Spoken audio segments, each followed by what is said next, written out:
자, 먼저 우리 강사 목사님 소개하겠습니다. 우리 김형민 목사님, 우리 신립교회에서 또 이렇게 오래 신앙생활 하시는 분은 우리 중고등부를 섬기시면서 오랫동안 우리 신립교회 섬기셨던 목사님인 거 아실 거예요. 그래서 우리 목사님 또 이렇게 한참 전에 부교육자로 또 다른 교회에서 나가셨다가 지금은 여주에 있는 교회에 이렇게 섬기고 계시거든요.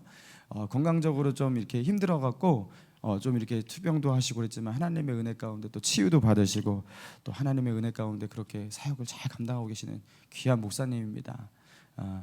중고등부 사역할 때 워낙 성령 충만하게 열정적으로 해갖고 제가 참 존경하고 사랑하는 우리 목사님입니다. 우리 김영민 목사님 이 시간 나오셔서 우리 설교 제목이 우리 죽을 때 살아나는 십자가의 능력이란 제목으로 말씀 전해 주실 때 여러분에게 큰 은혜가 있기를 바랍니다. 우리 박수로 환영합니다.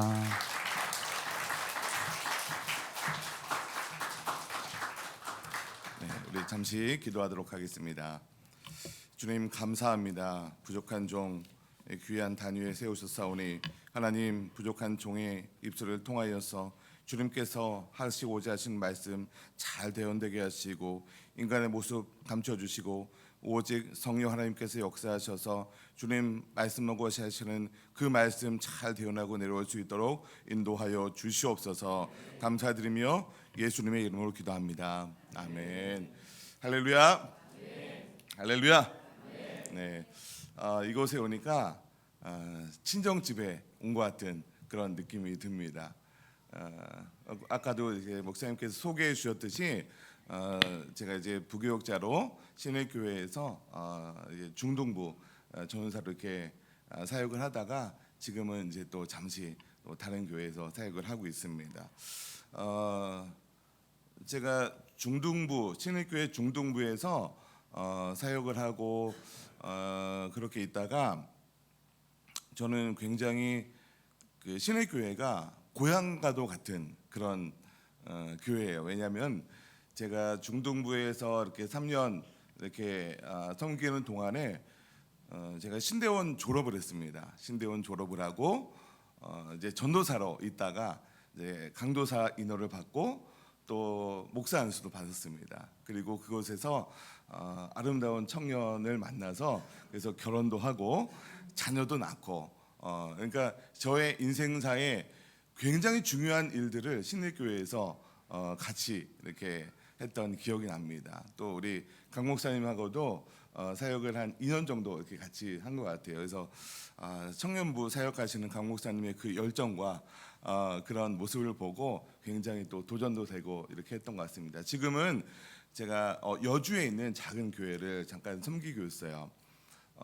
저도 원래 복잡한 그런 도심에서만 살다가 지금은 그 여주의 그 전원주택 단지, 즉 주변이 다 잔디밭이 있는 그런 전원주택 단지에 살고 있습니다.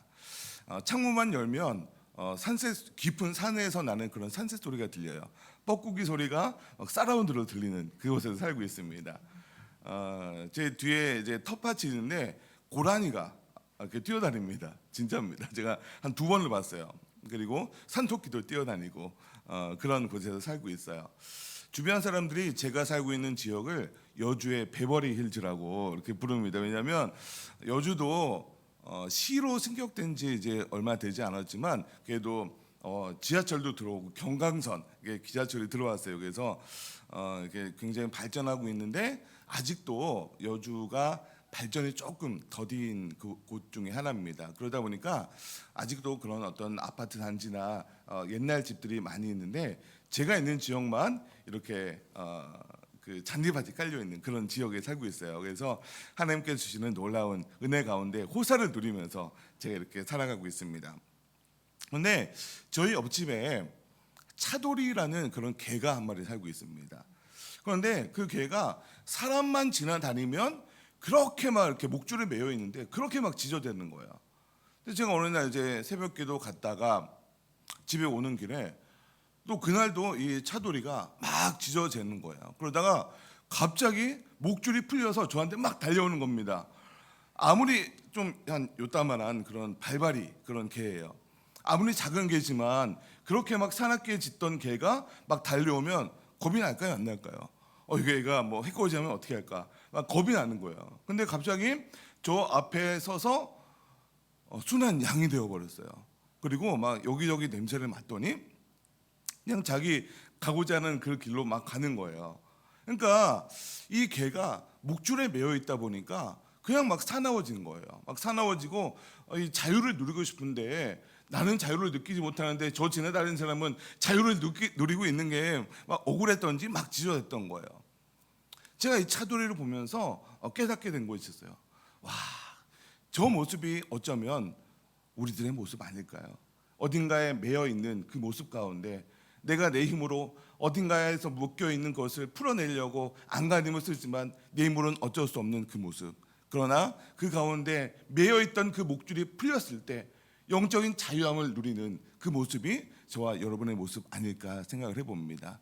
저는 오늘 말씀을 통해서 정말로 우리들 마음 가운데 매여 있었던 그 어떤 그 부분들이 있다면 오늘 말씀을 통해서 영적으로 자유함을 얻게 되는 저와 여러분 되시기를 주님의 이름으로 간절히 축원합니다. 여러분 오늘 본문 말씀은 7장 로마서 7장 말씀과 굉장히 중요한 연관성을 가지고 있습니다. 그래서 오늘 본문 말씀인 8장을 보기 전에 7장 말씀을 조금 이렇게 몇 구절만 좀 보면서 나아갔으면 좋겠습니다. 우리 성경을 좀 참고해 주시고요. 로마서 7장 19절 말씀 우리 바로 앞장이니까 7장 19절 말씀 한 절 같이 읽어보겠습니다. 시작. 내가 원하는 바 선은 행하지 아니하고 도리어 원하지 아니하는 바 악을 행하는도다. 아멘. 여러분 우리가 교회를 다니고 예수를 믿기 시작하면 우리 마음 가운데 누가 찾아오십니까? 성령 하나님께서 우리 마음 가운데 찾아오십니다. 여러분 우리가 예수님을 믿고 성령 하나님께서 우리 가운데 찾아오시면 우리는요 그의 뜻대로 하나님의 뜻대로 원하시는 뜻대로 살아가고자 하는 그런 마음이 있지 않습니까? 여러분 그런데 어떠세요? 우리들의 모습을 가만히 돌아볼 때 성령 하나님께서 원하시는 하나님의 뜻대로 살고자 하는 그런 마음이 있음에도 불구하고 우리들의 모습을 보면 그와 반대되는 그런 삶을 살아갈 때 있지 않습니까? 예. 그런 내 모습을 발견할 때마다 나는 왜 이렇게 신앙생활을 이거밖에 못할까? 나도 정말로 하나님께서 원하시는 뜻대로 살아가고 싶은데 나는 왜 이렇게 신앙생활을 바르게 하지 못할까?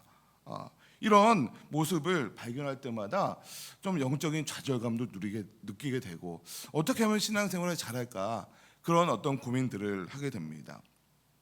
그래서 회개도 해보고 정말 결단도 해보고 이렇게 함에도 불구하고 반복되는 그런 죄악 속에 참 영적으로 많이 어려움을 겪기도 합니다. 여러분 그렇다면 우리는 왜 이렇게 하나님의 뜻대로 내가 원하는 바 선은 행하지 아니하고 도리어 내가 원하지 않는 그런 악을 행하면서 살아가고 있을까요? 하나님의 뜻에 따라 선하게 살아가고 싶은데 왜 반대되는 그런 삶을 살아가냐는 말입니다. 우리 20절 말씀 우리 같이 좀 읽어보겠습니다. 7장 20절입니다. 시작. 만일 내가 원하지 아니하는 그것을 하면 이를 행하는 자는 내가 아니요 내 속에 거하는 죄니라. 우리 마음 가운데 두 가지 법이 공존하고 있다는 것이죠. 한 가지는 우리가 예수님을 믿기 시작하면 성령 하나님께서 우리 마음 가운데 들어오셔서 우리는 하나님의 법을 따라가려는 그런 마음들이 우리 마음 가운데 있다는 것입니다. 여러분 그런데 우리가 예수님을 인격적으로 만나기 전엔 우리가 세상 가운데 살아갔던 습성들 아직도 우리는 세상 가운데 살아갈 수밖에 없는 그런 환경 가운데 놓여 있다는 것이죠. 그래서 우리는요 아직도 세상의 방법대로 살아가고 있는 우리들의 모습을 보게 된다는 것이에요. 그것을 사도 바울은요 세상의 방법, 세상의 법, 오늘 말씀에서는 죄의 법이라고 표현하고 있는 것입니다. 그리고 그것이 바로 죄라고 이렇게 정의하고 있는 것이죠. 그 죄 때문에 우리 마음속에 성령 하나님이 살아 계셔도 성령 하나님이 우리가 교회를 다니고 정말로 하나님의 뜻대로 살아가려고 하더라도 그 세상의 방법대로 아직도 죄가 있기 때문에 그 죄의 방법대로 세상의 법대로 세상의 방법대로 살아가려는 그런 습성들이 아직도 우리 마음 가운데 남아 있다는 것입니다.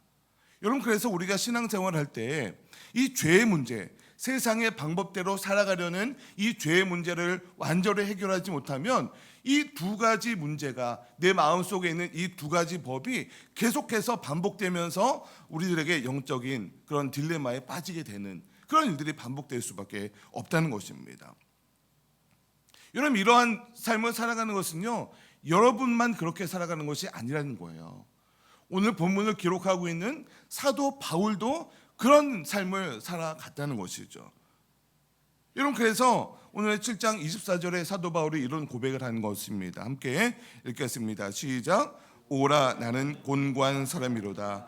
이 사망의 몸에서 누가 나를 여러분, 사도 바울도 이런 영적인 고민 가운데 살아갔다는 것이에요. 이 문제가 해결되지 않으면 우리가 이 땅에 살아가면서 계속해서 자유함을 누리지 못하고 영적 침체 가운데 살아갈 수밖에 없는 것입니다. 여러분, 그런데 8장으로 넘어가면서 사도 바울에게는 뭔가 중요한 터닝 포인트가 있었던 것이에요. 그렇게 영적인 갈급한 가운데, 영적인 그런 고뇌 가운데 살아가고 있었던 사도 바울에게 어떠한 일이 벌어진 것이에요. 그리고 하나님의 말씀을 담대하게 전할 수 있는 사람으로 바뀌어 버렸다는 것입니다. 여러분, 무엇이 바로 사도 바울을 이렇게 담대하게 복음을 전하는 사람으로 변화시켜 주었을까요? 우리 본문 말씀 8장 2절 말씀 다시 한번 읽어보도록 하겠습니다. 시작. 그리스도 예수 안에 있는 생명의 성령의 법이 죄와 사망의 법에서 너를 해방하였습니다. 여러분, 다른 것이 아니라 예수 그리스도께서 사도 바울을 이렇게 바꿔 주셨다는 것입니다. 여러분, 예수 안에 있는 생명의 성령의 법이 죄와 사망의 법에서 너를 해방하였다라고 고백하고 있는 것입니다. 여러분, 다른 것에서 답을 찾지 마시기 바랍니다. 예수 안에 생명이 있는 것이에요. 예수 안에 능력이 있습니다. 예수 그리스도만이 여러분을 살릴 수 있다는 것 믿으시기를 주님의 이름으로 간절히 축원합니다. 여러분, 그런데 우리는요, 교회를 다니고 예수를 믿는다고 하면서도 다른 곳에서 생명을 찾으려고 노력하고 있는 모습이 저와 여러분 가운데 있지는 않습니까? 내가 나의 능력과 나의 경험과 나의 스펙으로 나를 살리려고 하는 것이죠. 그런데 그런 것 가지고는 절대로, 그런 모습 가지고는 절대로 내가 살아갈 수 없다는 것입니다. 여러분, 제가 그 신의 교회에서 그 목사 안수를 받고 다른 교회 이제 부목사로 이제 사역을 시작을 했습니다. 신의 교회에 있을 때까지만 하더라도 뭐 전도사로 있다가 강도사, 목사 이렇게 되다 보니까 그래도 어느 정도 실수하는 게 조금은 그래도 저 목사님 이제 갓 목사님 됐으니까 좀 실수할 수도 있지, 이렇게 조금 이해할 수도 있을 것 같아요. 근데 이제 목사 안수를 받고 다른 교회 부목사로 딱 부임을 하면 저를 처음 보시는 분은 처음부터 이 목사님은 목사님인 거예요. 예. 그러니까 그때부터 마음의 부담감이 딱 오는 거예요. 실수하면 안 되겠다. 그런데 제가 가지고 있는 그런 능력이 너무 부족한 거예요. 그래서 내가 나를 더 채우는 그런 시간을 좀 가져야겠다. 그러면서 제가 좀 더 학위 과정이나 이런 걸 좀 했으면 좋겠다. 그러면서 이것저것 좀 찾기 시작했어요.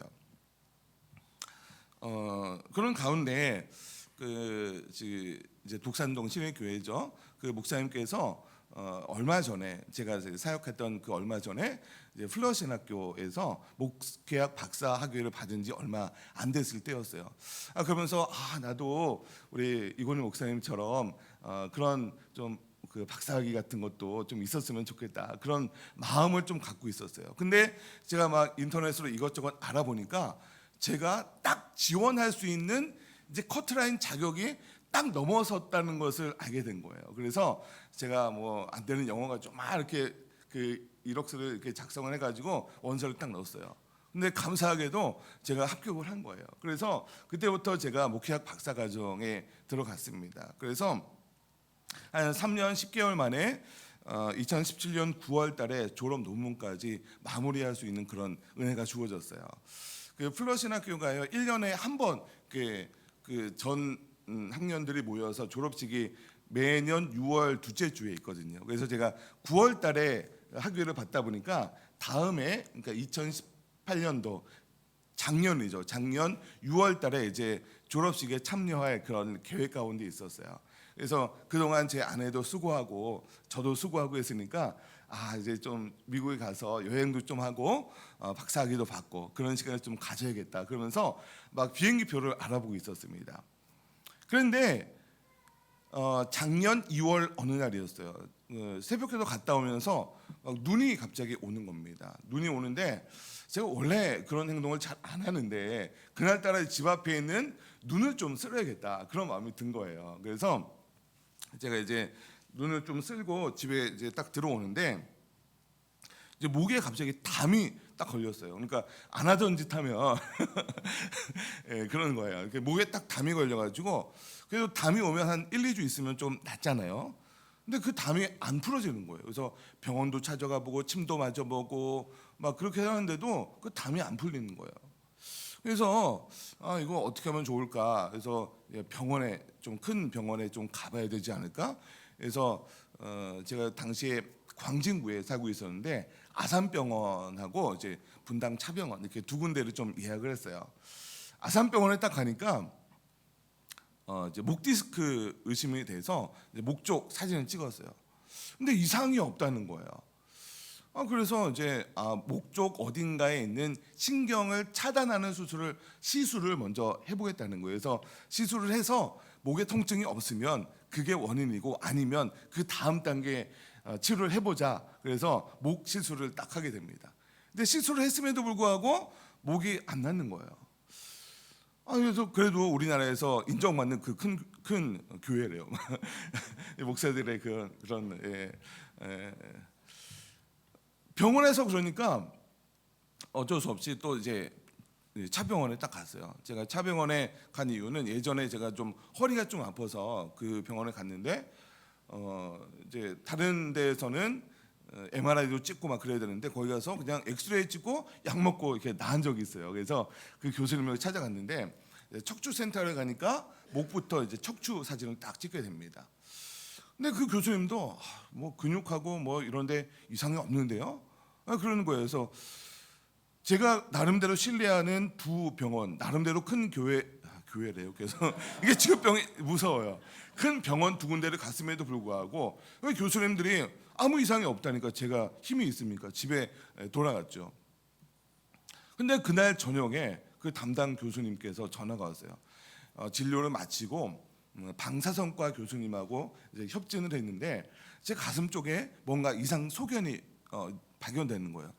빨리 내원해서 좀 이렇게 치료를 받았으면 좋겠습니다. 그래서 제가 이제 와서 뭐 여러 가지 검사를 하고 나서 이제 그 CT 확인하러 딱 제가 운전해서 딱 들어갔습니다. 갔는데 바로 이제 응급실에 다시 들어가서 조직 검사도 하고 해서 결과가 나오는데 제가 생식세포 종이라는 희귀암 진단을 받게 돼요. 이제 다른 암으로 한다면 이제 한 3.5기 정도 되는 그런 암이었어요. 그래서 이 폐와 심장 사이에 종격동이라는 공간이 있는데 거기에 직경 15cm 정도 한 손바닥만한 종양이 이렇게 자라고 있었던 거예요. 그러니까 이 종양이 이렇게 커다란 게 있으니까 막 목신경도 누르고 막 하다 보니까 이 담이 뭐 뭔 짓을 해도 이제 안 풀렸던 거죠. 그래서 그때부터 이제 암 치료, 항암 치료를 6번 받게 되고 수술도 하게 되고 큰 수술이었어요. 나름대로 큰 수술이었는데 이 가슴을 절제하고 중환자실에서 굉장히 좀 오래 좀 있어야 되는 그런 수술을 하게 됩니다. 방사선 치료도 30배 정도를 받았어야 돼요. 여러분 이런 그런 여러 가지 일들을 겪으면서 제가 경험한 걸 제가 느낀 게 무엇이냐면 아무리 내가 박사학위가 있고 어떤 큰 교회에서 사역을 했고 내가 아무리 잘 준비된다 하더라도 하나님께서 한순간에 건강을 채워서 가져가시면 내가 아무것도 할 수 없는 그런 연약한 존재구나 이것을 깨닫게 되는 것입니다. 여러분 우리 본문 8장 6절 말씀 한번 읽어볼까요? 6절입니다. 시작. 육신의 생각은 사망이요 영의 생각은 생명과 평안이니라. 여러분 그럼에도 불구하고 우리는요 이렇게 내가 내 힘으로 아무것도 할 수 없는 그런 연약한 존재임에도 불구하고 우리는 인생을 살아가면서 어떤 생각을 합니까? 내가 좀 무엇인가 막 열심히 해서 내가 좀 잘해보려고 노력하는 모습 있지 않습니까? 근데 오늘 본문 말씀을 보니까 그런 모든 생각들이 어떤 생각이라고 말씀하고 있습니까? 육신의 생각이라는 것이에요. 육신의 생각은 무엇이라고 말하고 있어요? 사망이요. 그 반대 영의 생각은 무엇이라고요? 생명과 평안이라.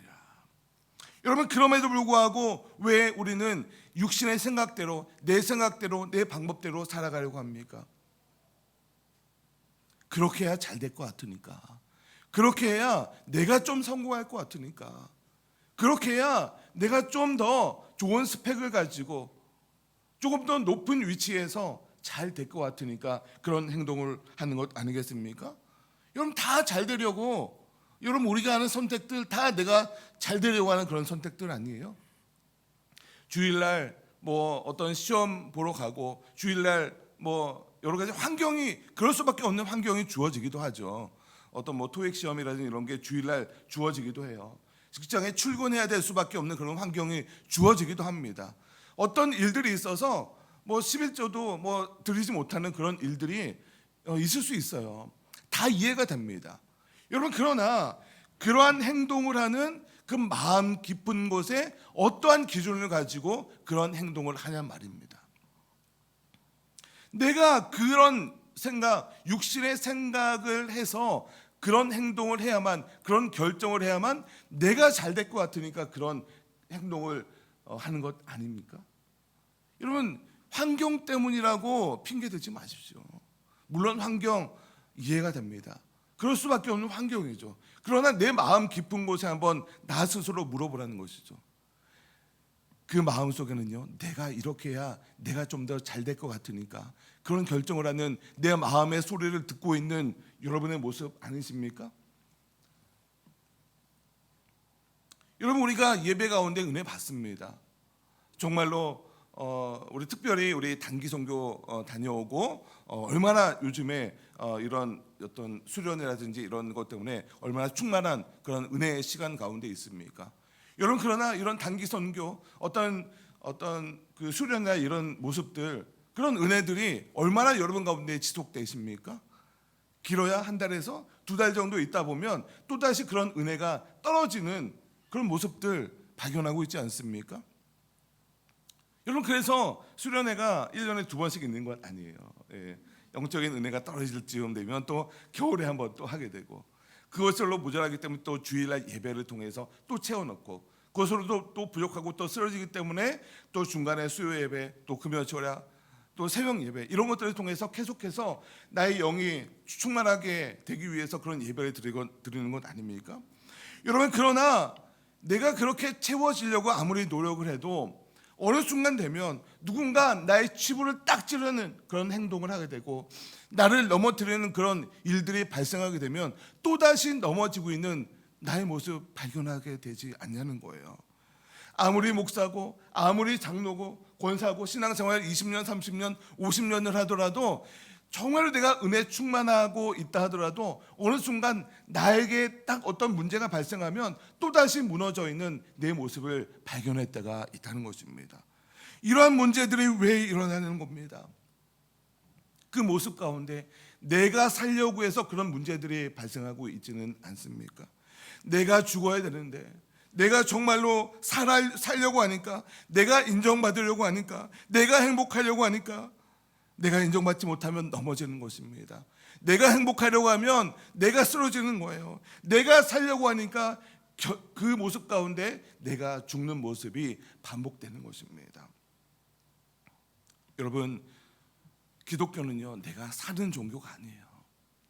내가 죽을 때 십자가의 보혈의 은혜로 내가 죽을 때 사는 종교가 바로 기독교인 줄 여러분 믿으시기를 주님의 이름으로 간절히 축원합니다. 제가 지난 한 2주 정도 전에 어떤 개인적인 일이 있어서 3주간이 아니고 제가 설교 시간에 거짓말을 할 뻔했어요. 제가 3일간 금식하는 그런 계기가 있었습니다. 절대 3주 하지 못했습니다.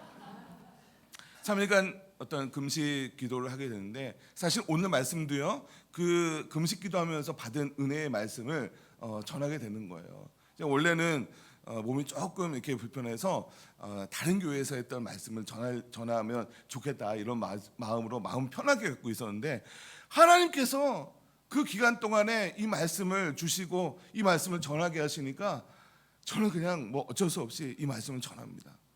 분명히 우리 목감 신일교회에 이 말씀이 꼭 필요하기 때문에 이 말씀 가운데 은혜 받는 영혼이 한 영혼이라도 있다면 그 말씀으로 은혜 받는 여러분 되시기를 간절히 축원합니다. 제가 그 기간 동안에 받은 은혜들을 짧은 시간에 다 나눌 수는 없고, 제가 짧게 말씀드리면, 제가 그 기간 동안에 정말로 어떤 기도를 했냐면 나를 회개하는 그런 기도를 하게 되었어요. 회개를 막 시키는 거예요. 제가 그동안 내가 살아왔던 인생은 돌아보니까 내가 살려고 했던 그런 인생들이었더라고요. 내가 남들에게 인정받으려는 그런 모습이 내 안에 발견되었던 거예요. 제가 슬퍼서 우는 게 아니에요. 지금 제가 지금 좀 이렇게 이야기를 하다 보니까 눈물이 조금 나는데, 내가 남들에게 인정받으려고 하고 내가 남들보다 조금 더 잘해서 남들에게 성공했다라는 그런 이야기를 듣고 싶은 거예요. 근데 내 모습은 그게 아니었던 거죠. 그러다 보니까 계속해서 남들과 비교하게 되고, 그런 모습이 있어야 되는데 그러지 못할 때마다 내 마음이 영적으로 침체되고, 내가 살려고 하니까 내가 점점 죽는 거예요. 그러면서 금식 3일째 되는 날 하나님께서 어떤 은혜를 주셨냐면, 네가 살려고 하니까 네가 죽는 거다. 네가 죽어야, 십자가의 보혈의 은혜로 네가 죽어야 네가 사는 거다. 이런 음성을 마지막으로 딱 주시는 거예요. 아, 이거구나. 나를 여주에 있는 그곳으로 보내주신 이유가 바로 이거였구나. 여러분, 여주가요 굉장히 그 무덤터로 유명한 곳이에요. 세종대왕릉, 효정대왕릉 저희 교회 근처도요 막 되게 유명한 그런 무덤터가 있어요. 저를 하나님께서 여주로 보내주신 이유, 내가 그곳에서 죽으라고 보내주신 거구나. 그렇다고 뭐 육체가 죽으라는 것이 아니라 내 영에 있는 죄성이 죽으라고 그곳에 보내주셨구나. 제가 그것을 깨달으면서, 하나님, 나를 죽이고 내가 죽었을 때 그때서야 주님께서 나를 살리시는구나. 이것을 깨닫게 되면서 얼마나 제가 영적으로 자유함을 누렸는지 모릅니다. 사실 그 차돌이, 제가 처음에 이야기를 드렸죠. 차돌이가요 그 마지막 날 제가 은혜 받고 나서 그 차돌이를 만난 거예요. 그 차돌이도 영적으로 매여 있을 때 얼마나 답답했습니까? 영적인 그 매여 있는 곳에서 딱 풀리는 순간 얼마나 자유함을 누렸겠습니까? 여러분, 우리들의 모습이요, 내가 살려고 하면요 내가 그 어딘가에 묶여서 영적인 자유함을 누리지 못하고 살아갈 수밖에 없고, 어딘가에 우리가 공격받게 되고 어딘가에 눌려 있으면 우리는 신앙생활을 하고 있음에도 불구하고, 은혜 받았다고 함에도 불구하고 또다시 어떤 문제가 발생하면 또다시 넘어지고 쓰러지는 그런 일들이 계속 반복될 수밖에 없는 것입니다. 저는 오늘 말씀을 통해서 여러분이 사는 것이 아니라 여러분이 죽는 역사, 십자가와 함께 여러분이 죽는 역사가 일어나기를 간절히 축원합니다. 오늘 마지막으로 우리 10절과 11절 말씀을 읽으면서 오늘 말씀 마무리하도록 하겠습니다. 같이 읽습니다. 시작.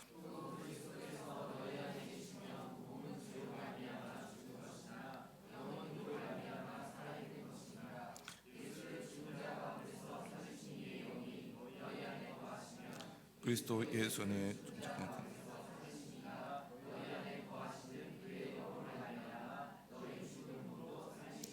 여러분, 이 사실을 믿으시기 바랍니다. 여러분, 내가 사는 것이 아니라 내가 죽을 때 십자가의 보혈의 능력을 경험하게 되시기를 주님의 이름으로 간절히 축원합니다.